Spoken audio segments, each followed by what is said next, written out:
இன்றைக்கி நம்ம கற்பூரவள்ளி இலையில் பஜ்ஜி செய்யலாம். பெரிய பெரிய இலையாக நம்ம பறித்து வச்சுக்கலாம்.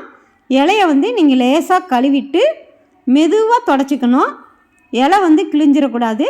பார்த்து நீங்கள் லேசாக கழுவிட்டு மெதுவாக தொடச்சிக்கோங்க. அப்படியே நம்ம வீட்டில் இருக்கிற செடியவும் நான் உங்களுக்கு காமிக்கிறேன்.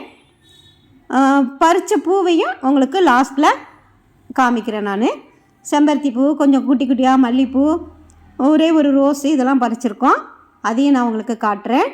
இப்போ வந்து நம்ம கற்பூரவள்ளி இலையை, ஓமனவள்ளி இலையை பறிச்சாச்சு, கழுவி சுத்தம் பண்ணியாச்சு.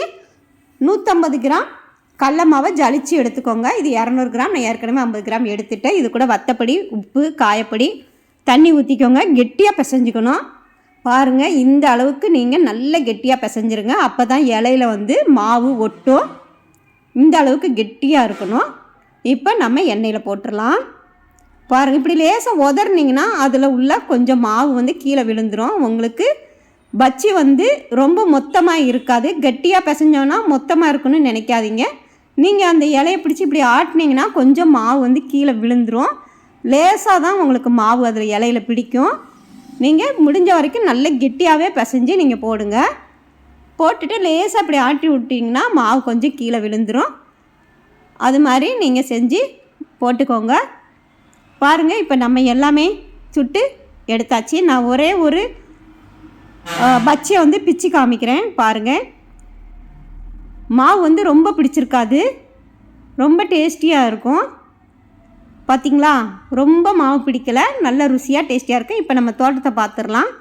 நம்ம வளர்க்குற செடியை பாருங்கள், செம்பருத்தி, இட்லி பூவு, இது வந்து மேங்கோ ட்ரீ, கனகாம்பரம், ரோஸு, மஞ்சள் செம்பருத்தி, அது வந்து சிவப்பு செம்பருத்தி, கற்பூரவள்ளி, மஞ்சள் செம்பருத்தி, பப்பையா ட்ரீ, ரோஸு, மல்லிகைப்பூ செடி, இது ஒரு மல்லிகைப்பூ செடி. அந்த லாஸ்ட்டில் கம்பு இருக்கிற செடி என்ன செடின்னு தெரியல, ஏதோ ஒரு பெரிய பூ பூக்கும். செம்பருத்தி, மஞ்சள் செம்பருத்தி, உள்ள ஆரஞ்சு ரெட் கலரில் இருக்கும்.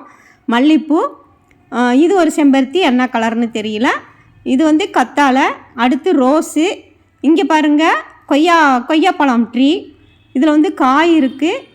இந்த ஒரு செடி வந்து 250 ரூபாய்க்கு வாங்கினோம். வாங்கி 10 நாள் ஆகுது. இப்போ துளிர் விட ஆரம்பிச்சிருக்கு. அடுத்தது வந்து மல்லிகைப்பூ மாதிரி நல்ல குண்டாக பூக்கும் அந்த செடி. அதுக்கு அடுத்தது பார்த்திங்கன்னா பிச்சி பூவு. அதுக்கு அடுத்தது மணி பிளான்ட்டு. இங்கே பாருங்கள், முருங்கை மரம் பாருங்கள், 50 ரூபாய்க்கு வாங்கி ஒரு சின்ன இந்த பெயிண்ட் அடிக்கிற பக்கெட்டில் தான் வச்சுருக்கோம்.